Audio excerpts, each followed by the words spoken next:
Hello everyone, it's History Behind the Warrior, and as always, welcome back to yet another Mortal Kombat video. Today tackling a topic that has always boggled my mind, but never actually something I've ever fully touched upon, and that is who exactly are the true identity of the Elder Gods within the MK mythos. Who and what do we know of these iconic figures in the series that will allow us to pinpoint where they originate from, and what they could have been influenced by. Now this video in itself was largely inspired by my most recent video on Tiamat, where I did touch on the real life Babylonian influence that did play a part in the character's creation. Thus, naturally with the influences that I did see in play here, it really did get me thinking of other gods that may have also been influenced this way. I mean, if Raiden and Fujin weren't already too on the nose. Because whilst the Elder Gods are undoubtedly unbelievably important figures to the franchise, they are more so ones that are incredibly elusive, as we at most only ever really hear of them in passing then actually see them in game, with the first real appearances having been massive Bloomin' faces. But it would be during the reboot trilogy where we finally really got a good glimpse at them, showing us all their unique appearances and designs, giving us all, of course, a rough idea of where they might originate from. So today, by looking at their unique physical traits, we'll actually be able to get a rough idea of where these gods could originate from, what could have influenced their overall presentation, and how exactly do they settle into the pantheon.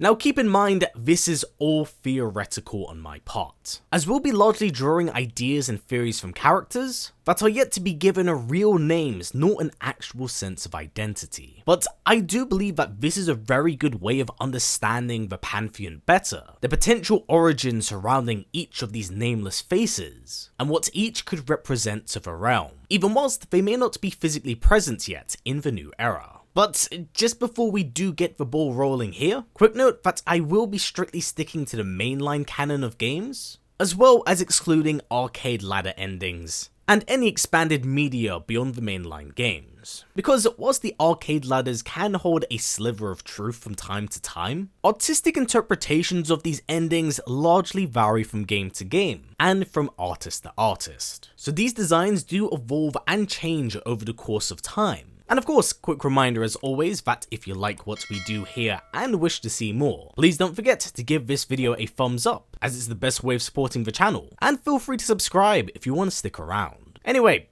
let's delve right into things. Now when it comes to talking about and tackling the Elder Gods, we must keep in mind whilst there are those that are born into that status, it is also something that functions as a mantle, with Raiden being temporarily granted that role from MK4 to Deadly Alliance. Whether or not an elevated god is as strong or as par as a true-born Elder God, that's currently unknown, but it's something I want to emphasize, and it's definitely something worth putting out there, as we don't know how many amongst the Pantheon may have ascended to this level from prior deeds. So first and foremost, let's touch on the two known Elder Gods in the franchise, Shinnok, the Tyrant Elder God of Death, and Cetrion, the mother of all things in life. Both being a child of the Titan Chronica, the two were more or less bound for greatness, appointed as rulers and guardians of this reality. So in terms of established Elder Gods, this is the only two that we know for sure by name that have had, or at the very least held onto this mantle. But whenever we've entered the heavens, there's always actually been 6 figures from the reboot trilogy onwards. And as we know, with Shinnok having been cast to the Hells, that means that there are 5 amongst this pantheon, with maybe 1 having been ascended to it. But that's where things kind of get a bit complicated. You see, with the ever unestablished nature of the Elder Gods, it kind of makes their design and characterization a bit of a revolving door, as whilst they might be established later down the line, we are supposed to believe that they were always there to begin with. And even when we have gazed upon the Elder Gods, the shots have always been kind of awkwardly angled to hide them visually. So, for the sake of continuity, especially considering how important Cetrion would later become, let's say that she was always meant to sit amongst this high table. So, what of the other 5? Well, in MK11, this idea would actually be expanded upon, and it does kind of lightly foreshadow that maybe at some point in time, the Elder Gods may have had a more involved role with the story, as there is concept art for 2 Elder Gods that didn't make it as playable characters, but whose designs did appear alongside Cetrion in the story mode. So first off, let's hone in on one and focus on the green individual that we do have here. And whilst not given a name, it is abundantly clear from his design that he's heavily influenced by Sun Wukong, as his animalistic design, polearm, prayer beads, and Oni-inspired attire is a clear sign and influence of the Monkey King's heritage. In fact,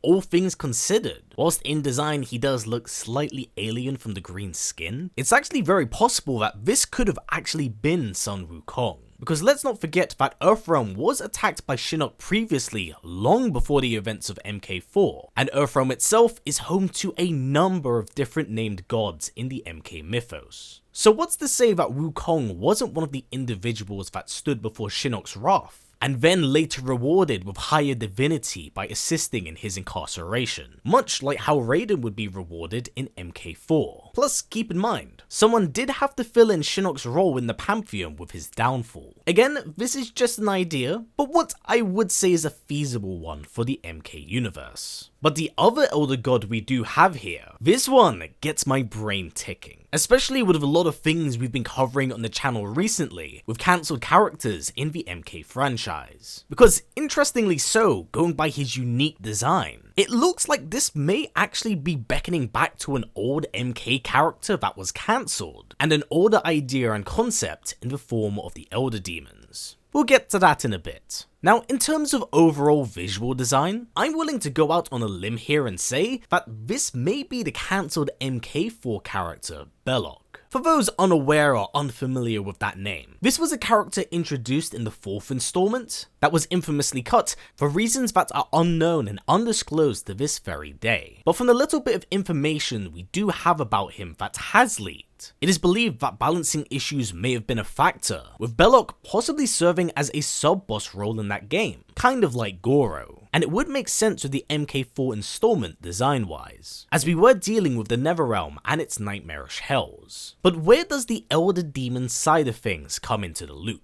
Well, this would all tie into Deadly Alliance, where the MK team would have yet another tackle at a hellish-like figure, Baphomet, the series' first Elder Demon. But much like Belloc for one reason or another, such plans would wind up being cut. But what's to indicate that this design is indeed Belloc? Or at the very least, a homage to him? Well, honestly, nothing. Again, this is all but a theory, but considering the overall red-coated demon-esque design, something not emulated by any other character in the series, and the grandiose armored design, with tongues and serpents coming out of it, maybe homaging something like Leviathan, or the devil taking the shape of a snake, it's hard not to draw the lines and parallels for this character's influence. And along with this, what's to say that every representative of this pantheon has to derive from Earthrealm? There are multiple realms with multiple gods across numerous different planes, and does tick both the Belloc and Elder Demon box. So just an idea, but definitely what I would say is a feasible one. Now here where things get a little bit difficult to decipher, because the final 3 remaining Elder Gods are incredibly elusive figures, with little to no information about them, and always being awkwardly angled off screen. However, with that in mind, I am still gonna try my best at the very least to try to decipher who and where these 3 may derive from. Starting with this figure who appears very briefly in MK9. Now, despite being a giant blue figure, she does have quite a distinguishable design, with a few features and bits of jewellery that I do believe allows us to somewhat pinpoint where her influence may derive from. As when we do look at her design, we can see that with her cornrow plaited hair, as well as her choker and necklace design, that this Elder God may originate, or at the very least be heavily influenced by Africa. As for what part and region, it's kind of unknown, but I do believe that the necklace design itself does draw influence from the Zulu culture. Thus the figure we have here may be the Zulu goddess known as Inkosazana, the goddess of water and fertility. Now shuffling along to our next Elder God here,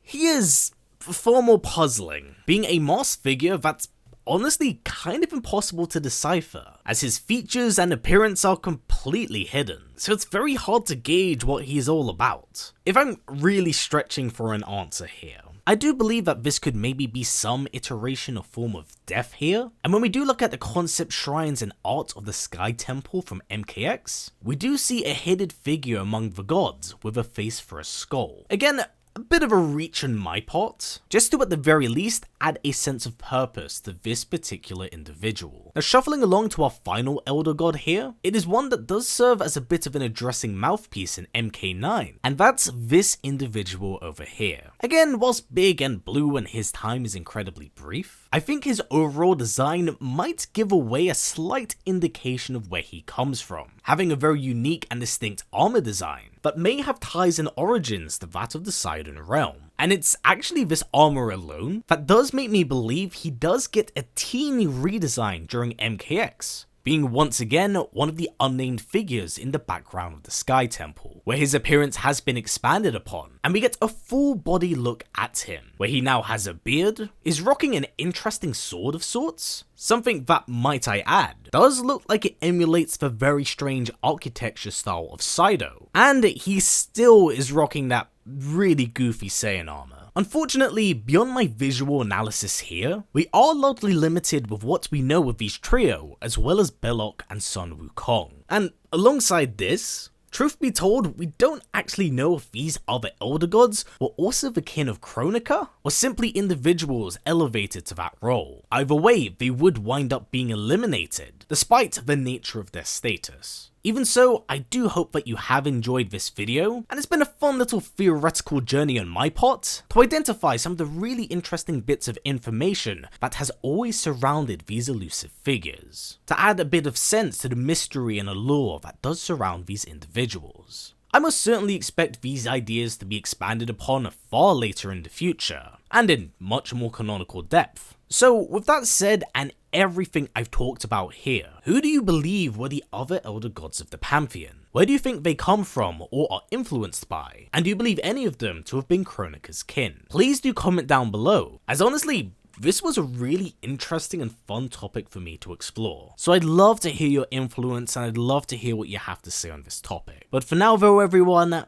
that has been it for me. So as always, stay strong, stay well, and I'll catch you in the next one.